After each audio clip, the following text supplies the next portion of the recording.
Welcome back, guys. This is actually the final video of the first series that I ever started on this channel, looking at this amazing game, Mario Kart 8 Deluxe, and analysing and talking about all of the different instances of dynamic music found in it. We finally did it, we got here. So let's finish this one off and look at the dynamic music found in Wave 5 and Wave 6 of the booster packs.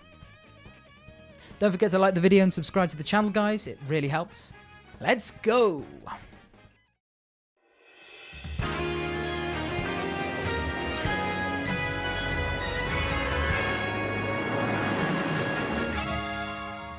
Moonview Highway. In this course, there are actually two completely different arrangements going on at the same time, and the music switches between the two whenever you go through these toll gates, indicating that you are either entering or exiting the city.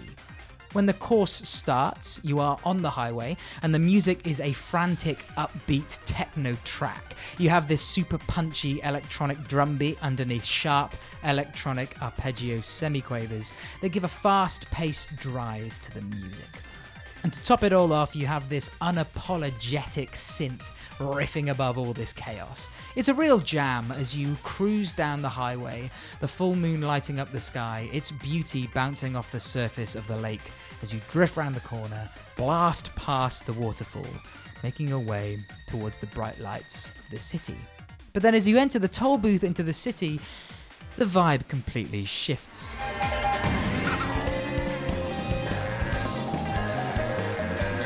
It's the same musical material, the same tunes and stems, but the instruments have been swapped out completely. It goes from this techno arrangement to this jazzy, funky arrangement.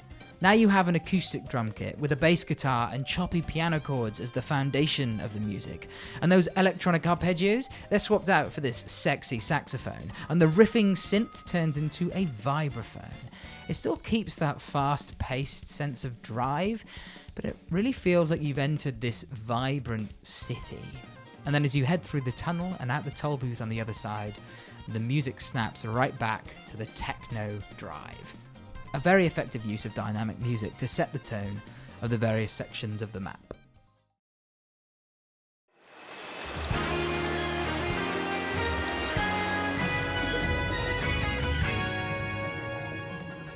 Koopa Cape is a personal favourite of mine. I loved it on the Wii, I love it here, it's just amazing. I love this track. So this course has a really fun musical track that accompanies it, and it has great dynamic music that is intrinsically linked to the geography of the track itself. There are 3 arrangements going on here. Now, the arrangement that plays at the opening section of the track has this funky bass line and this silly slidey whistle, as well as a normal whistle on the side. You have a choppy guitar playing offbeat chords, as well as a twangy guitar playing more laid-back, nonchalant chords. And of course, the wobbly synth playing the tune. There is also a cheeky vibraphone in the second section. It all comes together to create the feeling of this zany water slide down the mountain, Koopa Troopers flying around, bathing in the sun. It's just super fun. But then we get to the second section. This one coming into play as you enter the water slide itself. This turns the wackiness dial up to 100. First of all, you got this insane banjo just going ham, having a great time.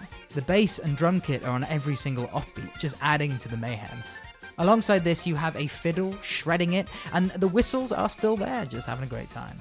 This creates a cacophony of chaos, a perfect thing to accompany the player as they enter the fast-flowing water, as it pushes them along, not letting them stop, plunging them towards the waterfall.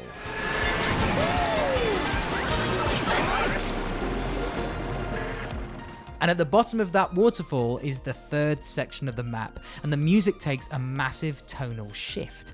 The arrangement here is so much more laid back. You still have the synth playing the tune, but you have washy chords, a more sporadic drum and bass line. It feels floaty as you drift around the half pipe under the water, fish swimming all around you, the scuba diving toads just vibing out in the water. As you make your way to the end of the underwater section, you get fired back out into the air, and the original arrangement comes back in. A real crazy track here. Each arrangement is so different, but it wonderfully matches the area that they are assigned to.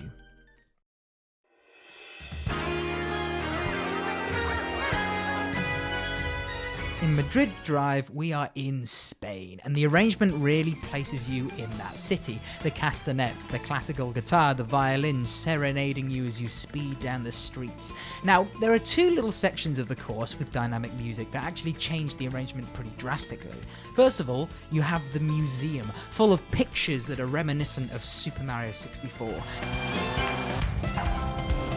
The guitar and violin is swapped out for a harpsichord and harp duo. This gives a sort of old-timey feel, more classical in nature, which is fitting as we are indeed in a museum. Also, the acoustics of the music are vastly different. The reverb has been piled on, making you feel like you are in this echoey building. The arrangement just gives off a level of class and sophistication as you peruse the artwork. And it cuts away as soon as you barrel out of the building, back onto the streets of Madrid. And now we go into the stadium, where we find the last bit of dynamic music in Mario Kart 8. As you enter the stadium, the arrangement turns into a football chant. The drum beat is heavy and driven. There is a bass guitar line, but other than that, pretty much every single instrument has become this low bass and baritone vocal line, reminiscent of a football chant. And it really does sound like a chant. It's like you've entered into a cult. But it does give this section that sense of grandiosity. Also, a super fun little addition here. As you drive through the goal, the crowd gives off this cheer as if their team has just scored. I think it's really cute. Really fun. Two great little arrangements that just add a little bit of spice to the music as you drift away around Madrid. And that's it. That is all the dynamic music in this game. Unfortunately, the booster packs have nowhere near as much dynamic arrangements as the base game, but that's not surprising, as the booster packs didn't have the same amount of budget, manpower, or development time. But still, we got some really killer dynamic music here. What a journey. This game is so special, and the love and care that went into every single aspect of it is astonishing. Dynamic music like we've explored in this video is not something that is needed in a game, but it's something that makes a game better. When developers and composers implement things like this into their video games, it shows us how much they care and how much they love the games they're making, and it makes them even more special. This series has a special place in my heart. It's what really got me started on this channel, at the very beginning. My passion for video game music manifested itself in those early videos. They're not super great, they're a little bit rough around the edges, but you gotta start somewhere. And as a sort of celebration of this series coming to an end, I'm going to actually take all the videos in the playlist and I'm going to squish them into one long compilation and upload that sometime in the next week or two. So look out for that one, guys. And if you could give it a bit of love and support, that would make me really happy. Cheers. So that's all from me. Thanks for watching, guys. Don't forget to like the video and subscribe to the channel. I'll see you all on the next video. Bye!